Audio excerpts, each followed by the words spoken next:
അപ്പോൾ നമ്മൾ measurements and units, അളവുകളും യൂണിറ്റുകളും എന്ന് പറയുന്ന ചാപ്റ്റർ ഒരൊറ്റ വീഡിയോയിലൂടെ മുഴുവനായിട്ടും പഠിക്കാൻ പോവാണ്. മുഴുവനായിട്ടും പഠിക്കാന്ന് പറയുമ്പോൾ ചോദ്യങ്ങളിലൂടെയാണ് നമ്മൾ പഠിക്കുന്നത്. നമ്മുടെ ചാപ്റ്ററിലെ മുഴുവൻ ടോപ്പിക്കും ചോദ്യങ്ങളിലൂടെ പഠിക്കാൻ പോവാണ്. ഫസ്റ്റ് ക്വസ്റ്റ്യൻ ആണ്, what is SI unit of length? അതായത് നീളത്തിന്റെ അടിസ്ഥാന യൂണിറ്റ് നമുക്കറിയാം, അത് മീറ്റർ ആണ് അല്ലെ, മീറ്റർ. ഓക്കെ, നെക്സ്റ്റ് ആണ് SI യൂണിറ്റ് ഓഫ് മാസ്. മാസിന്റെ SI യൂണിറ്റ് എന്താണ്? കിലോഗ്രാം ആണ് അല്ലെ, kg എന്നാണ് നമ്മൾ സിമ്പിൾ കൊടുക്കുക. നെക്സ്റ്റ് ഇലക്ട്രിക് കറണ്ട്, അതായത് നമ്മുടെ വൈദ്യുതി അല്ലെ, വൈദ്യുത പ്രവാഹ തീവ്രത എന്ന് പറയും, അത് ആംപെയർ ആണ് അല്ലെ. ഓക്കെ, നെക്സ്റ്റ് ആണ് SI യൂണിറ്റ് ഓഫ് ടെമ്പറേച്ചർ. എല്ലാവർക്കും അറിയാം, അത് കെൽവിൻ ആണ്. അതെല്ലാവരും തെറ്റിക്കുന്നു, എല്ലാവരും വിചാരിക്കുന്നത് ഡിഗ്രി സെൽഷ്യസ് ആണെന്നൊക്കെ. അപ്പൊ അത് കെൽവിൻ ആണെന്ന് നിങ്ങൾ നിർബന്ധമായിട്ട് മനസ്സിലാക്കണം.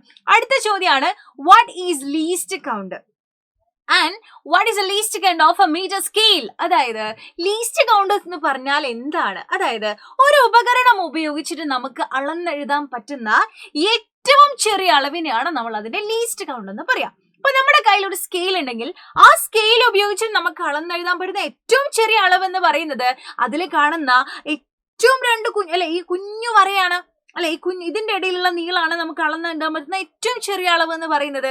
സോ അങ്ങനെയാണെങ്കിൽ ഈ നീളം എന്ന് പറയുന്നത്, ഒരു മീറ്റർ സ്കെയിലിന്റെ ഈ നീളം എന്ന് പറയുന്നത് 1 മില്ലിമീറ്റർ ആണ്. അത് തെറ്റിച്ചു പോകരുത് കേട്ടോ. അടുത്ത ചോദ്യമാണ്, ഭൂമിയിൽ നിന്നും സൂര്യനിലേക്കുള്ള ശരാശരി ദൂരം നമ്മൾ എന്ത് പേരിലാണ് അറിയപ്പെടുന്നത്? അല്ലെ, സൂര്യനാണ് ഇത് ഭൂമിയാണ്, ഇവർ തമ്മിൽ ഇഷ്ടംപോലെ നീളമുണ്ട് അല്ലെ, വളരെ വലിയൊരു നീളമാണ്. ഈ നീളത്തെയാണ് നമ്മൾ വിളിക്കുക ആസ്ട്രോണമിക്കൽ യൂണിറ്റ്. ഈ നീളമാണ് 1 ആസ്ട്രോണമിക്കൽ യൂണിറ്റ്. ഇതെന്ന് പറയുന്നത് ശരിക്കും കേട്ടോ നമ്മൾ ഞെട്ടിപ്പോ. അതായത് 15 കോടി കിലോമീറ്റർ ആണ് ഒരു ആസ്ട്രോണമിക്കൽ യൂണിറ്റ്. 1 കിലോമീറ്റർ എന്ന് പറഞ്ഞാൽ എത്ര ദൂരമുണ്ട്? നിങ്ങളൊന്ന് ആലോചിച്ച് നോക്കൂ, 15 കോടി കിലോമീറ്റർ. എന്റെ മോനെ, അതിന്റെ ഒരു നീളം എത്രയല്ലേ? ഓക്കെ, നെക്സ്റ്റ് ക്വസ്റ്റ്യൻ ആണ്, കിലോഗ്രാമും ടണ്ണ് തമ്മിൽ എന്താണ് ബന്ധം? നമുക്കറിയാം 1000 ആണോ? യെസ്, 1000 കിലോഗ്രാമിനെയാണ് നമ്മള് 1 ടണ്ണ് എന്ന് പറയാ അല്ലെ. എന്താണ്? ഓക്കെ, നെക്സ്റ്റ് ആണ്, റൈറ്റ് 2 യൂണിറ്റ്സ് ഓഫ് മാസ്. മാസിന്റെ ഏതെങ്കിലും വേറെ 2 യൂണിറ്റുകൾ എഴുതുക. നമുക്കറിയാം ഗ്രാം എഴുതാം, മില്ലിഗ്രാം എഴുതാം, കിൻഡൽ എഴുതാം അല്ലെ, അങ്ങനെ ഇഷ്ടം പോലെ യൂണിറ്റുകൾ നമുക്ക് എഴുതി കൊടുക്കാൻ പറ്റും. നെക്സ്റ്റ് ക്വസ്റ്റ്യൻ ആണ്, metre, kilometre, millimetre, nanometre, light year എന്നൊക്കെ ഉണ്ട് അല്ലെ. ലൈറ്റ് ഇയർ, പ്രകാശവർഷം എന്നൊക്കെ നിങ്ങൾ ആദ്യമായിട്ട് കേൾക്കാണ്. പ്രകാശവർഷം എന്ന് പറയുമ്പോൾ സൂര്യനും ഭൂമിയും തമ്മിലുള്ള ഒരു നീളം പറയുന്നതാണ് കേട്ടോ. അതായത് സൂര്യനിൽ നിന്ന് പ്രകാശം വരും അല്ലെ ഭൂമിയിലേക്ക്, ഈ പ്രകാശം ഒരു വർഷം സഞ്ചരിക്കുന്ന നീളത്തെയാണ് നമ്മൾ പറയാ ലൈറ്റ് ഇയർ അല്ലെങ്കിൽ പ്രകാശവർഷം എന്ന് കേട്ടോ. Okay, ready? അങ്ങനെയാണെങ്കിൽ ഇതിലെ ഏറ്റവും എന്താണ് ഓർഡർ എഴുതേണ്ടത് അറിയോ? Descending order. നമുക്ക് കുറെ യൂണിറ്റുകൾ തന്നിട്ടുണ്ട്. ഇതിന്റെ ഡിസെൻഡിങ് ഓർഡർ, അതായത് വലുതിൽ നിന്നും ചെറുതിലേക്ക് വരുന്ന ഓർഡറിലാണ് നമ്മളോട് എഴുതാൻ പറഞ്ഞിരിക്കുന്നത്. നമുക്കറിയാം ഏറ്റവും വലുതാരാണ്? ഇതാണ് ഏറ്റവും വലുത്, ലൈറ്റ് ഇയർ ആണ്. ഓക്കെ, ലൈറ്റ് ഇയർ ഏറ്റവും വലുത്. അത് കഴിഞ്ഞാൽ പിന്നെ വലുത് കിലോമീറ്റർ ആണ്. അത് കഴിഞ്ഞാൽ പിന്നെ ആരാ? മീറ്റർ ആണ്. അത് കഴിഞ്ഞിട്ടാണ് ആര് വരിക? മില്ലിമീറ്റർ. പിന്നെ ഏറ്റവും ചെറുതാണ് നമ്മൾ ഈ കൂട്ടത്തിലുള്ള നാനോമീറ്റർ എന്ന് പറയുന്നത് കേട്ടോ. അപ്പൊ ഇതൊക്കെ നിങ്ങൾ കൃത്യമായിട്ട് മനസ്സിലാക്കി വെക്കണം. മലയാളം മീഡിയം ഇവിടെയുണ്ട്, നമ്മൾ പറയുന്നതിന് നേരെ മലയാളമാണ് വരുന്നത് കേട്ടോ. നെക്സ്റ്റ് എന്താണ്? നമ്മൾക്കറിയാം യൂണിറ്റുകൾ എഴുതുമ്പോൾ നമ്മൾ കുറച്ച് നിയമങ്ങൾ പാലിക്കേണ്ടതായിട്ടുണ്ട് അല്ലേ. അത് നമ്മൾ നിർബന്ധമായിട്ടും പാലിക്കേണ്ട കാര്യങ്ങളാണ്. അങ്ങനെയാണെങ്കിൽ താഴെ തന്നിട്ടുള്ളതില് ശരിയായത് ഏതെന്ന് തിരഞ്ഞെടുക്കാനാണ് പറഞ്ഞിരിക്കുന്നത്. മീറ്റർ എന്ന് 2 രീതിയിൽ എഴുതിയിട്ടുണ്ട്. നമുക്കറിയാം ക്യാപിറ്റൽ അക്ഷരം എഴുതാൻ പാടില്ല സിമ്പിൾസ് എഴുതുമ്പോൾ അല്ലെ. അപ്പൊ ഇതിൽ ഏതാ വരിക? സ്മോൾ ലെറ്റർ എം ആണ് കറക്റ്റ് ആയിട്ട് വരിക. നെക്സ്റ്റ് ആണ് newton metre. Newton metre okay, വർക്കിന്റെ യൂണിറ്റ് ആണ്, പ്രവൃത്തിയുടെ യൂണിറ്റ് ആണ്. അത് എഴുതുമ്പോൾ ഇങ്ങനെ അടുപ്പിച്ച് എഴുതാൻ പാടില്ല. ന്യൂട്ടൺ എന്ന് എഴുതിയിട്ട് കുറച്ച് സ്പേസ് ഇട്ടിട്ട് വേണം യൂണിറ്റ് എഴുതാൻ. സോ അങ്ങനെയാണെങ്കിൽ ഇതാണ് കറക്റ്റ് ആൻസർ ആയിട്ട് വരും കേട്ടോ.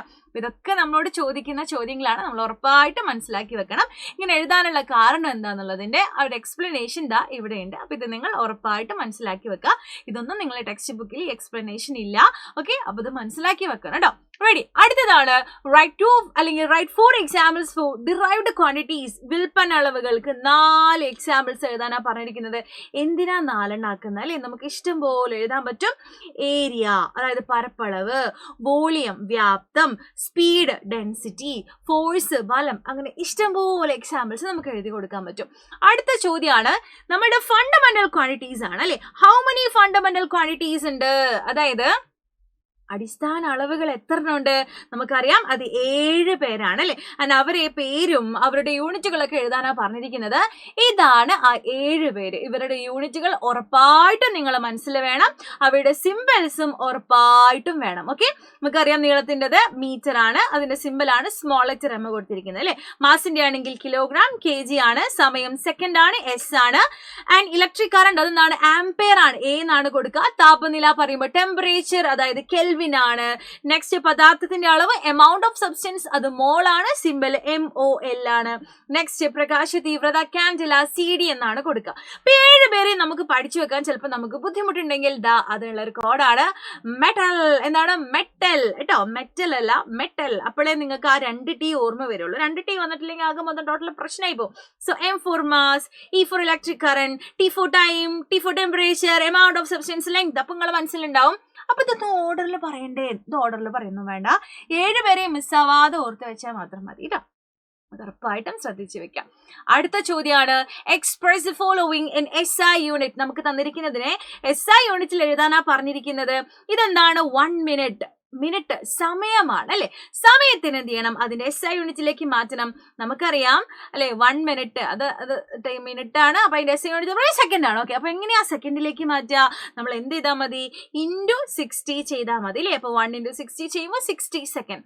അടുത്ത ചോദ്യം എന്തായിരുന്നു, 2 കിലോമീറ്ററിനെ എങ്ങോട്ട് മാറ്റണം, മീറ്ററിലേക്ക് മാറ്റണം. നമുക്കറിയാം കിലോമീറ്ററിനെ മീറ്ററിലേക്ക് മാറ്റണം എന്നുണ്ടെങ്കിൽ നമ്മൾ ഇൻറ്റു 1000 ചെയ്താൽ മതി അല്ലെ. ഇൻറ്റു 1000 ചെയ്യുമ്പോൾ നമുക്ക് എത്രയാ കിട്ടുക, 2000 മീറ്റർ ആണ് ആൻസർ ആയിട്ട് കിട്ടുക. അപ്പോൾ ആരും ടെൻഷൻ അടിക്കേണ്ട എന്നൊന്നും കൂടെ പറയാണ്. കാരണം നമ്മൾ ഇന്ന് രാത്രി 7 മണിക്ക് ഡിസ്കസ് ചെയ്യുന്ന മെഗാ മാരത്തോൺ ലൈവില് ഒരുപാട് ക്വസ്റ്റ്യൻസ് ഡിസ്കസ് ചെയ്യും.